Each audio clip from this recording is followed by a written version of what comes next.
welcome to episode 8 of the All Things Sports Podcast. My name is Zach Bischoff, and I am here with... Danny Shanholzer. Alright, and we are pleased to have you back for episode number 8. Now, alright, before we get to the agenda, couple programming notes. We are now able to accept live calls, but only during the live stream. So as I pull the number up, I don't have the number. Give me a moment. Danny, can you please take us through the general agenda while I look for our number, please? Yeah, no worries, Zach. Welcome to episode 8. As Zach said, we're excited to have a new option here. It should be fun. So getting into the agenda for today, segment 1, as always, will be the NHL, and we're going to talk about the playoff series and things of that nature. Segment 2 will be the NBA, I believe, and I could have the order wrong on these ones, but segment 2 will be the NBA, where we're going to be talking about playoffs a little bit, although I did kind of touch on that in the last episode that we did, and that was on Friday, so there hasn't been another finals game yet. That, in fact, is tonight. So I'll give a little bit of a preview on that for those of you that missed the episode on Friday. But I'm also going to talk about the Los Angeles Lakers hiring Darvin Ham to be the next head coach. And then segment 3 will be the NFL, I believe. Steelers talk action. There's always something to talk about Steelers.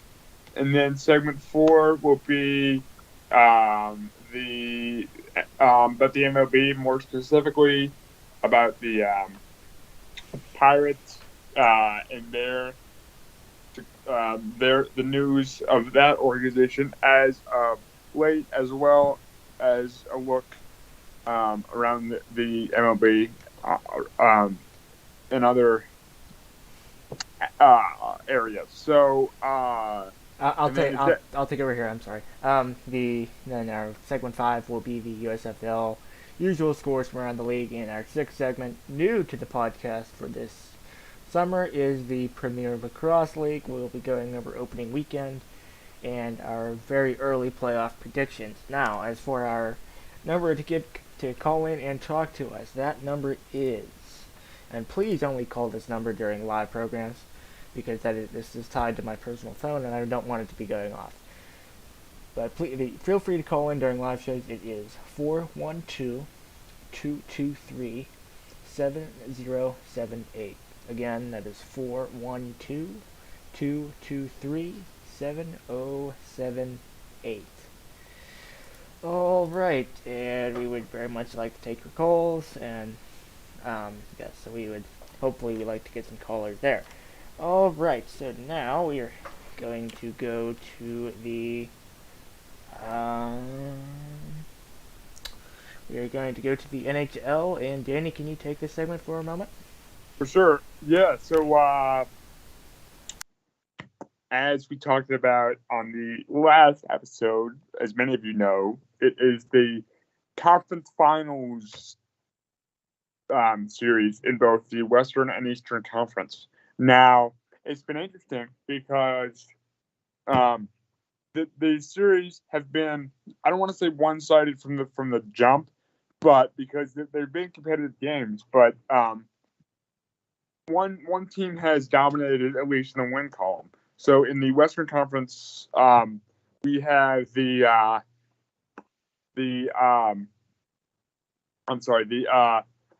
Colorado Avalanche up 3-0 on the Edmonton Oilers, and in the Eastern Conference Finals, we have the New York Rangers up 2-0 against the Tampa Bay Lightning. Now, I believe, and I could be wrong, but I just saw this. I believe Game 3 of the Eastern Conference Finals is going on as we are recording this.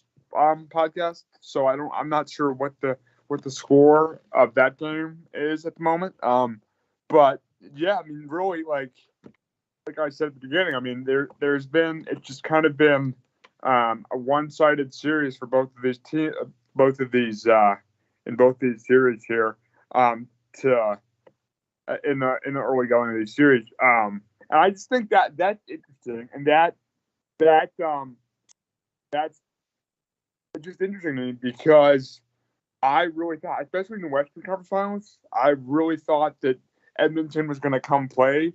But I mean, Colorado just looks really, really good. And again, Edmonton's goaltending is just not good, really that good. So Edmonton just kind of, because they're so top heavy, and Colorado is so deep in terms of all four lines.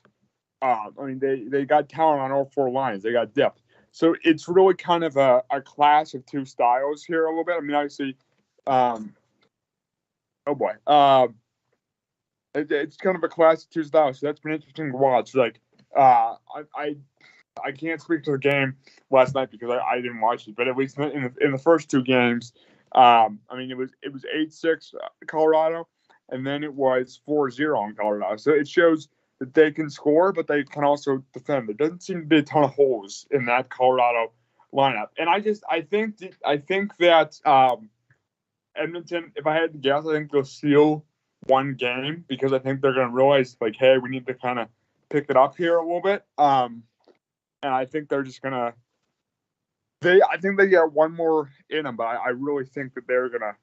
That's all. That's about all they can muster against a talented Colorado team. Now, the Eastern Conference Finals has been very interesting. Once you say, Zach, because you have the Tampa Bay Lightning are down 2-0 against the New York Rangers, and I think, and I believe that the reason why this is, Zach, is because, or at least the major factor of this is, especially in the first couple games here, Tampa Bay, before they had played against the Rangers, had been off for 9 days, and New York just came off of a 7-game series against Carolina, which was just really, really not the greatest hockey of all time. There were a lot of sloppy moments, but it was just a really physically grueling series. So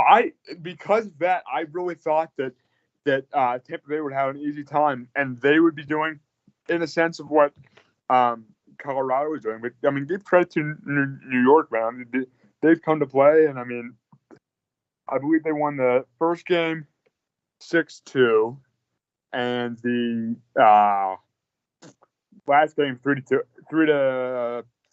yeah. Because that last game was a thriller. I mean, Tampa Bay really they scored one to make it 3-2 with an empty net, and then they had a couple chances.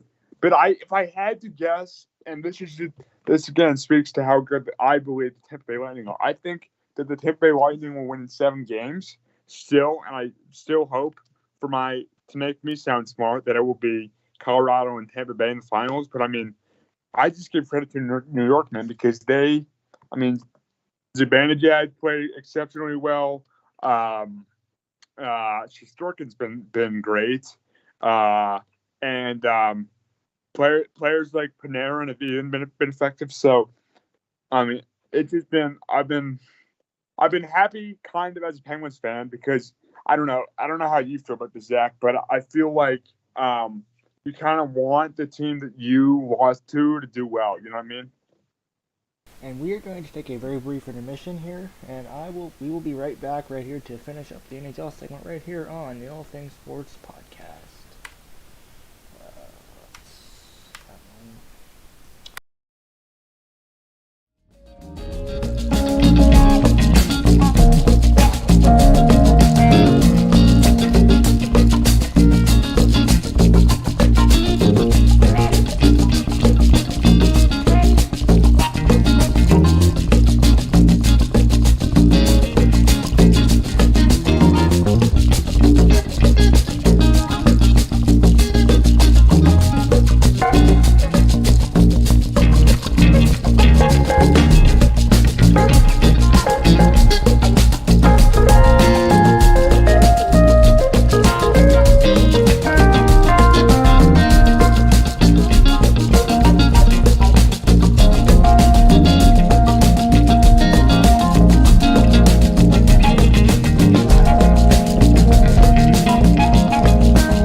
Back to the first segment of the All Things Sports podcast, and as we were saying before we took that intermission, and to correct your previous statement on the current game in the Rangers series that's going on right now, that score currently is 2-2 with 13:56 to go in the third.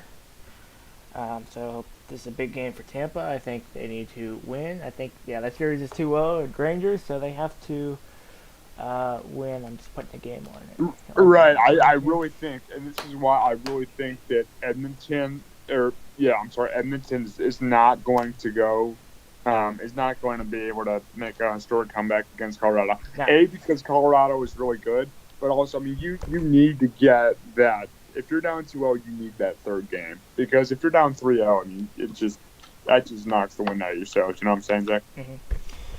Yes, and a quick little break here. So, to increase our YouTube viewership, starting with this episode, we are going to release we're going to do YouTube first, and then we're going to do audio 1 or 2 days after. This is to increase our hopefully increase the amount of subscribers that we have, and also because there's a lot of work goes into these live streams, and we just want to make it worthwhile with looking at our analytics. And we have a lot of plays, but not a lot of subscribers. So if our subscriber count stays the way it is, we may need to reconsider doing these live streams. But so we will release video first and then audio a day or two after. Alright, getting back to the NHL now. I think this game's important.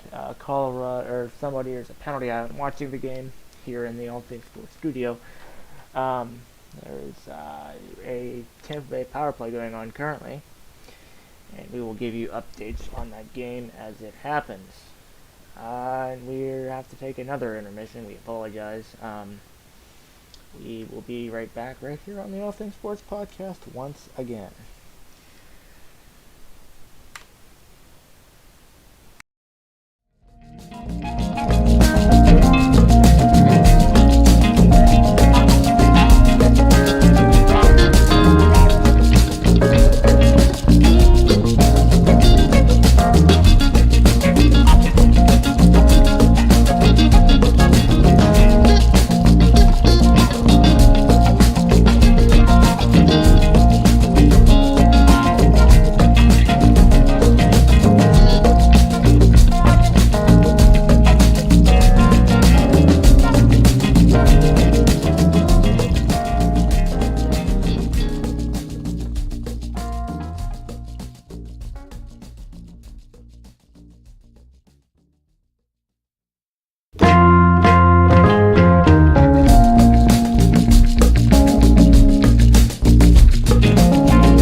welcome back to the All Things Sports Podcast. We apologize. That intermission went longer than we intended it to. We had attended some things on the technical side. Anyway, Danny will be talking you through the NBA playoffs for this segment. Danny? Yeah, Zach, thanks, buddy. So we talked when we talked on Friday. It was the day after Game 1 of the NBA Finals, where the Boston Celtics defeated the Golden State Warriors 120-108. So they take a 1-0 lead, and as I said earlier here, but for those of you who had missed my or the podcast on Friday, I just really pointed out how impressed I was with the Celtics, just how they responded to the Warriors and their defense throughout. I mean, it just to go from they Curry had 6 threes and only had 1 miss in the first quarter. And it just looked like they couldn't find him. They didn't know how to deal with this offense. And then for like the whole, I don't think he scored in the entire second quarter. I could be wrong on that, but I mean, just the way that they were able to respond. I mean, they were up by 4 at halftime, which is I mean, just shows how gritty they were on the defensive end. I mean, they and what I was so impressed with is they realized that they were getting they realized that the Golden State Warriors were able to take advantage and get Steph Curry open looks because they weren't switching. So in the second half, they switched everything. I mean, their percentage of plays they switched on like almost doubled, and just that I believe, and I'm not sure the exact stat, but just that ability to adjust so quick on the fly was just really cool to see. And I mean, makes sense because they're the number 1 defensive team in the league in the regular season at least. So it's not surprising, but it is kind of just surprising because usually, especially in playoff series, Golden State kind of shocks their opponents on who they're playing because it's just such the Warriors' playoff offense is just such a different animal than any offenses that Boston has faced this far. So I mean, just the way that they were able to keep their composure was just really cool. Or really cool to see, I guess. And then I mean they shot 50% from 3, which is crazy. And so I really so they responded to getting punched in the mouth in that first quarter. And their fourth quarter comeback was insane. I mean, they outscored the Warriors 40-16, I believe, in the fourth quarter. So I mean, just really good job by them. So it'll be interesting to see Game 2's tonight. It'll be really interesting to see how I think Golden State will make adjustments. I think they'll kind of realize like that they need to get Curry open looks, obviously, and they can't let them take Curry out of the game completely like they did in Game 1. But I think they just really need more production from their other 4 guys. I mean, Draymond Green did not play very well. So how Golden State will adjust tonight is really, I think, because I mean they're a good team. Steve Kerr is a very good coach, so I'm sure they will adjust. It's always interesting, especially in the playoffs. I mean, this is for the grand prize here, so I really enjoy watching, especially in a 7-game series, the cat and mouse game that just goes on between the 2 teams. But yeah, so that's where we kind of are in terms of in the finals conversation. However, I did want to touch on a little bit of off-season news, at least for the Los Angeles Lakers, who, as many of you know, they parted ways with their head coach Frank Vogel pretty early on after the regular season was over, because obviously They did not make the playoffs. So Darvin Ham has placed Frank Vogel as the new head coach of the Lakers. And I don't really know too much about Darvin Ham, um, but I think that I know he played in the NBA, so I think having an ex player as a coach is always has some benefits because the coach knows what how players are feeling and knows the lifestyle that comes with being an NBA player and the pressure that is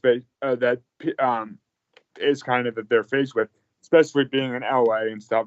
But I mean, so I think that's good. But like, just if I was Darvin Ham, and I'm sure he's thought about this and thought about this before taking the job. So I think he's gonna try to deal with it. But I mean, being the Lakers coach is a very challenging job because you got a fan base that expects to make the playoffs, especially with LeBron, AD, and Russell Westbrook. Now they need to bring in, and their cap situation is not great, but they need to bring in guys that just can stay healthy because that's the Lakers' Achilles heel is just their big three, and I don't even know if it is a big three anymore because Russell Westbrook has just been ineffective. When he just is not the same player as he once was. I mean, he went from averaging a triple double to just not his shot is looking off. So hopefully he can get things back on track. But I mean, I just really think that, and I can't necessarily. I don't. And here's why I don't necessarily blame the coaches for the Lakers' struggles that they've been having as of late. So I get that coaching, and when you have talent, coaches are going to get some sort of the blame. But also, like the Lakers, I mean, they're just nobody has been able to stay healthy. I think LeBron, AD, and Russell Westbrook played a total of something like 10 minutes together in that whole season. I could be wrong on that, but it was something like that. So when you're having to juggle all of this, it's a tough job. So I think that's why they need to bring in reinforcements, but also just from a coaching perspective. I mean, from an outside perspective, being the coach for them is just a really challenging job because you got to manage the stars, right? You got to, anytime the Lakers are struggling, it's front page news. Like it's front page news, and I really think that Frank Vogel was really kind of used as the scapegoat for a lot of the Lakers' problems here, and I think some of them were based on. I never thought he was a great fit, so I think some of them were based on what he's chosen to do, but a lot of them are just he can't control. So I think that Darvin Ham, that's going to be a very interesting. He's going to have. It's going to be interesting to watch how that coaching decision develops. I mean, LeBron James is my favorite player in the NBA. I'm not afraid to admit that. Mm-hmm. I am on the LeBron James bandwagon because I was a diehard Cleveland Cavaliers fan a couple years ago when he was on the Cavaliers fan. So now when he was on the Cavaliers. So now I'm a diehard Lakers fan because of the Lakers. Because I just really enjoy watching LeBron play. But I just, man, I think it'll be just interesting to watch. I don't know. I don't think he has any previous coaching experience. So I think he's only like 48 or something. So it'll be interesting to see how he does. So I thought that was right. That is. Sorry to cut you off. That will do it for the NBA segment. Thank you for filling in for me there. All right. Our next segment, as you can see on the list, will be the NFL. As we think of, yes, and please call in with your suggestions. Once again, as I don't have the number, but I said it earlier, so you can rewind and go back and find the number to call us. We'd like to hear from you. We cannot take calls internationally, I don't think. So please keep the calls in the U.S. only.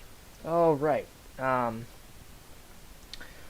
Danny, are your thoughts on the NFL for me? Yeah. I mean, it's a lot of just off-season stuff, right? I mean, OTAs wrapped up a couple days ago here. I think mini camp is starting, so I find it interesting that quarterback controversy is still going on. I mean, and I really think just because we cover the Oh, and yes, I apologize. We are having technical issues. Danny's camera is once again frozen, uh, but I think audio is still being captured, so please continue. yeah, I'm curious to hear what you think about the Steelers situation in general, Zach. But I mean, you hear it everywhere you go. Kind of, it's always we're still having the same debate. Is it Trubisky or is it Pickett? So I really think here's where I stand. I don't think Pickett starts week one unless he deliberately wins the job. I think if it was a tie, you know how in baseball there's an old adage that says tie goes to the runner. I think tie goes to the veteran Trubisky. And I followed this guy, this Chicago Bears fan on TikTok, and he is a very pro. He's actually very pro Trubisky, and he thinks that Matt Nagy was kind of the reason why Trubisky never really developed into the second over what they wanted the second overall pick to be. So for Trubisky's sake, I want him to do well, and I think he has. I mean, he has a cannon of an arm. I just really think he's gotta work on decision making. I think that's his. I don't want to say Achilles heel, but I think that's the biggest thing he's got to work on. And then I think Pickett's just got to get acclimated to the pro style offense. I mean, he did well at Pitt, and he's a mature guy. I mean, he's like 25, I think, isn't he, Jack? So I think he'll once he gets a couple of years under his belt, I think he'll really develop. But I would say Trubisky is going to start the season, but Pickett will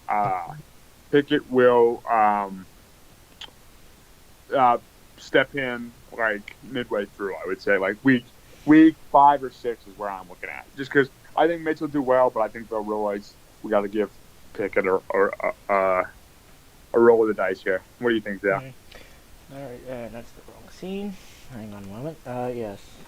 Yeah, I think. I think Pickett will win the job. I think that. I mean, I think that. Well, both quarterbacks. I mean, I think it'll be a tight battle, but I think Pickett will win the starting job week one. So, those are. Are you for that, Jack? Yes. Are you? Yes, I'm very for that. So you want to just kind of throw him in and let him get sink or swim. Sink or swim. What is that? Sink or swim. I gotcha. Yeah, and I think that's the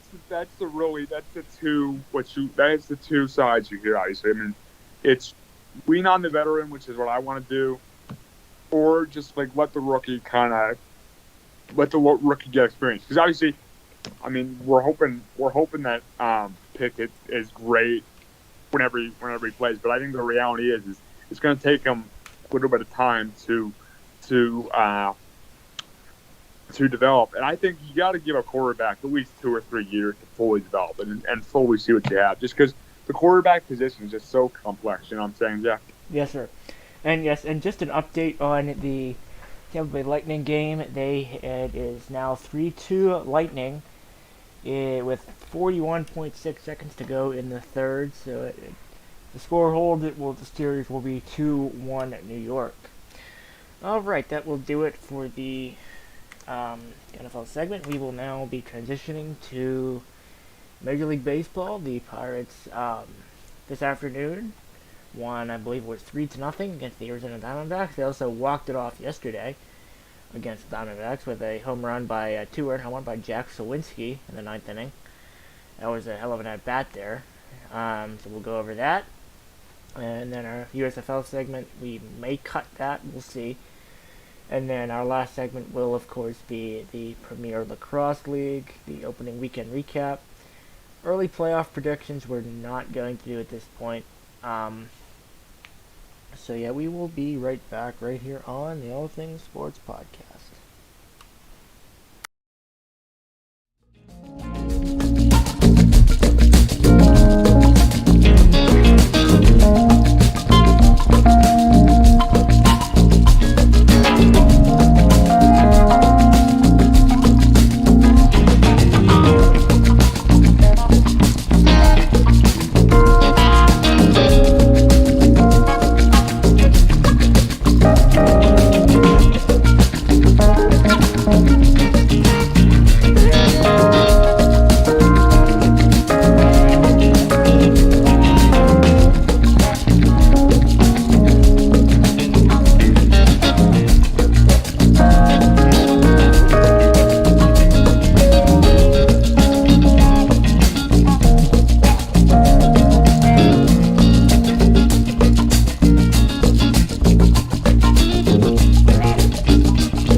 The All Things Sports live stream here. Yeah, like Jack said, talking about the MLB, specifically the Pirates here, and I've been encouraged as of late.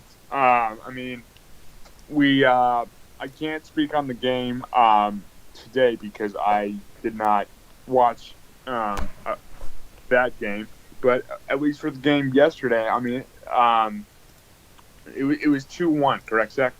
Yes, 2-1. Yes, yes, yes. Yeah, I mean, so I was encouraged. So obviously, Sawinski with the walk off was great because he's. I mean, remember we called him up from Double A Altoona, I think. So Yes. so that's and he's another farm system guy. So that's encouraging to see. I mean, it's great that he's getting some big league at bats and getting consistency here, and hopefully he can be a good piece of the pie, so to speak, going forward.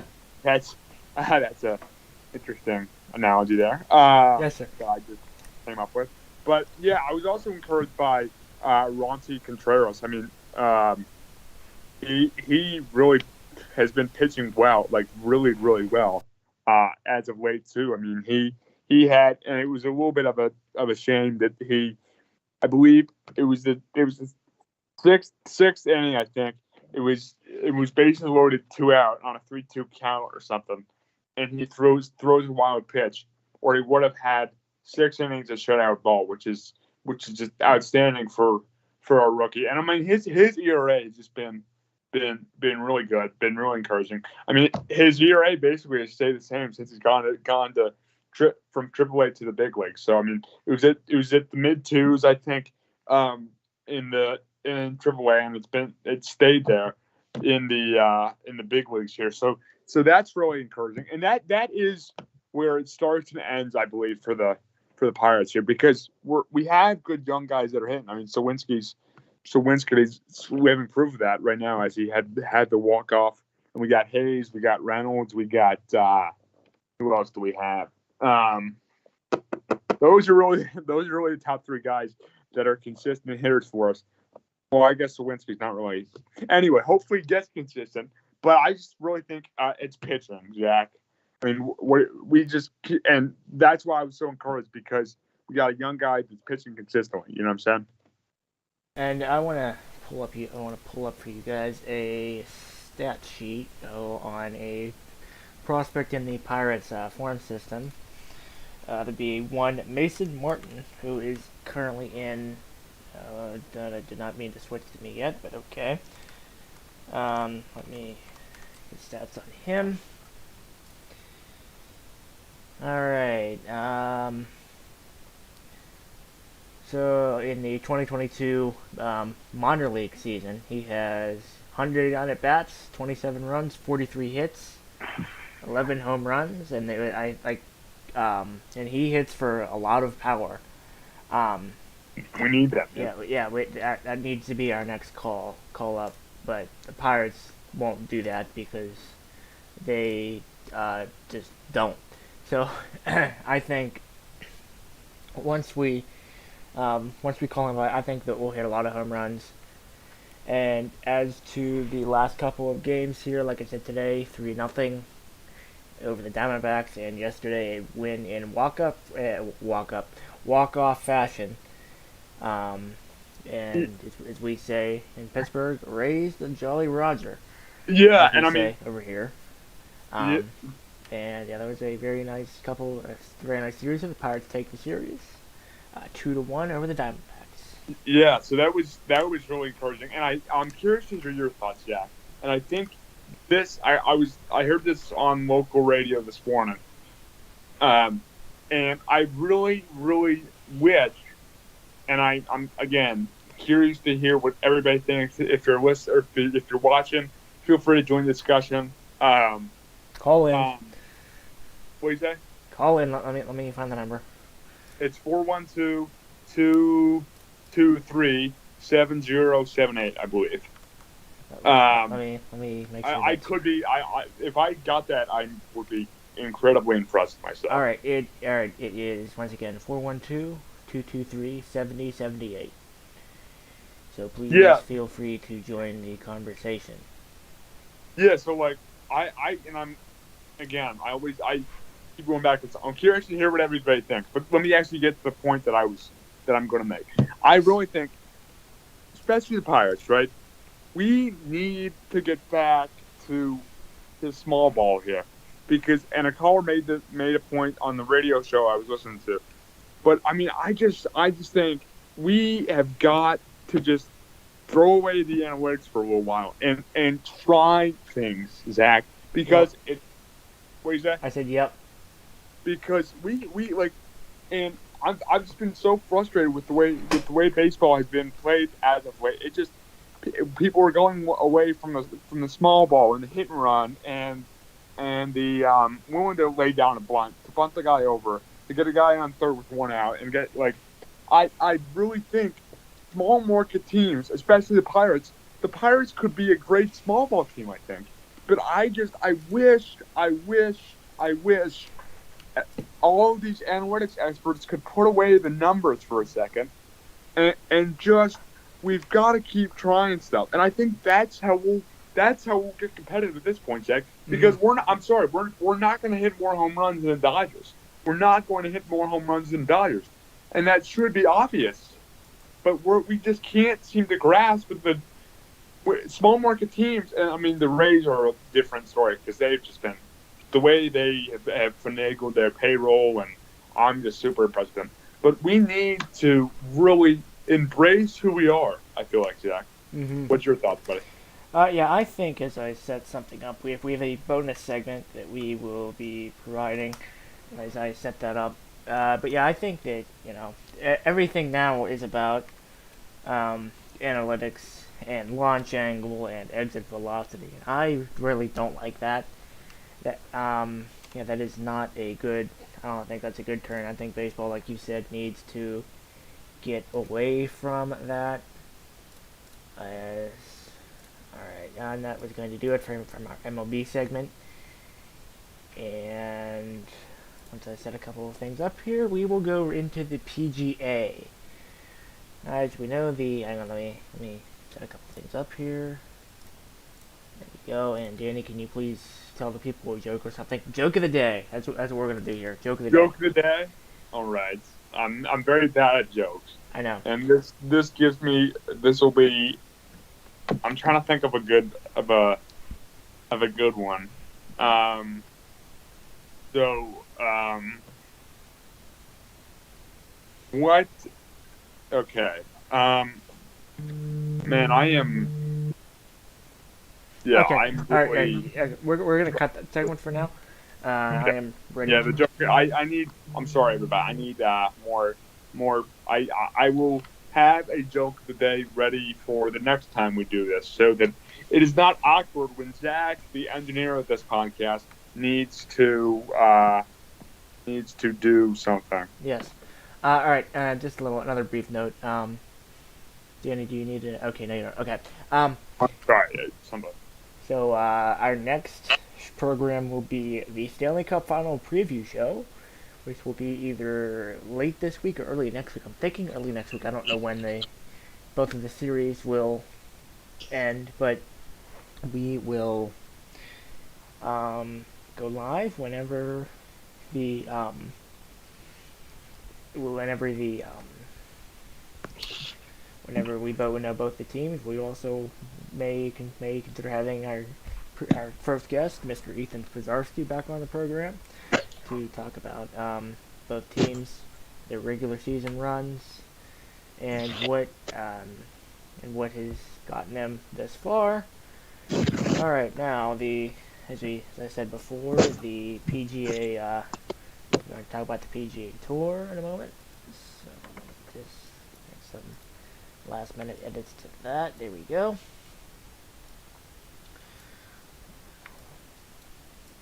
Alright, as you can see on your screen now, the Memorial, what is it? The Memorial Day tournament, I believe it is. We have Billy Horschel winning with a score of, I don't know what his score is. Give me a moment. I'm unprepared. This was a spur of the moment. Yes, there it is. Alright, so we're just gonna, 13 under, there we go. Yeah, it was not, this segment was not scripted, so I was not really prepared to do that. Alright, so we are going to take an intermission and catch our breath, and we will be right back right here on the All Things Sports Podcast.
Pardon that. Welcome back to for the sixth and final segment of the All Things Sports Podcast, episode 8, live. All right, we, as said before, will be talking about the Premier Lacrosse League. We will be going over the opening weekend recap as well, and we are not going to do early playoff predictions at this time. So as I queue up these scores, we will. And that is not. There we go. All right. So here we have the scores. We have the Whipsnakes and the Chaos are defending champions. They lost 9-8 in the final seconds. We have the Redwoods and Atlas lacrosse clubs, with the Atlas prevailing 17-11. we have the Water Dogs and Cannons. That was at 12-2. I don't think that score is correct. And then we have June 5th, because it's currently 6:04, and that should have been over by now. And then the Chrome and Archers, that game is not here yet. So we will. So that is our segment. Yeah, there we go. So let me get your camera up on screen. Please proceed. Yeah, no. I am not a PLL expert, but I will say It just started this week.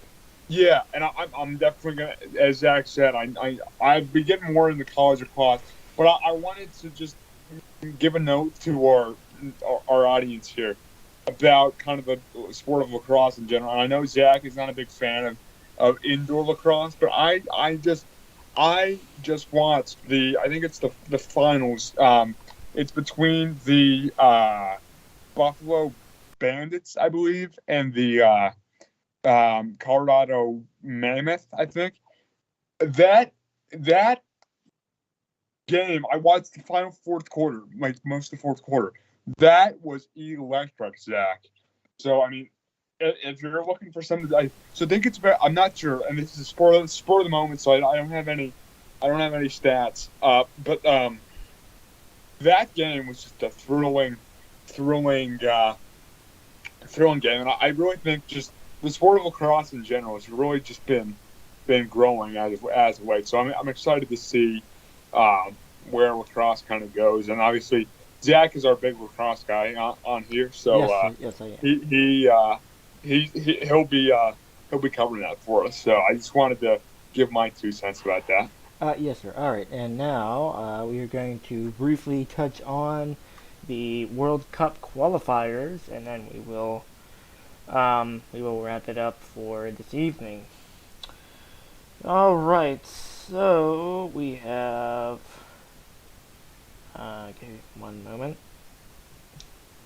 It was Wales and the Ukraine played for a spot in the World Cup. Wales Wales did prevail, but I believe by a score of 1-0. That qualifies them for the World Cup. That will place them in Group B along with England, the United States, and two other countries I don't remember. That will be played in Qatar this November. All right, now that's going to do it for the episode number 8 of the All Things Sports podcast. Our next episode will be the Stanley Cup final preview show, as mentioned before.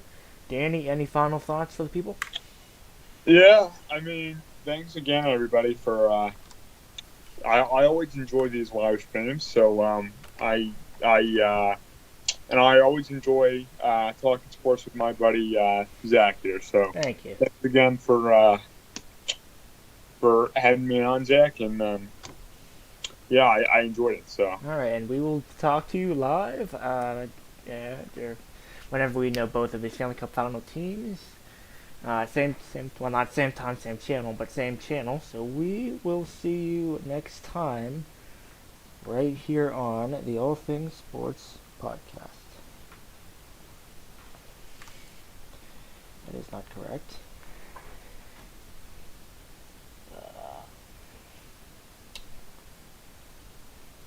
It's my end screen.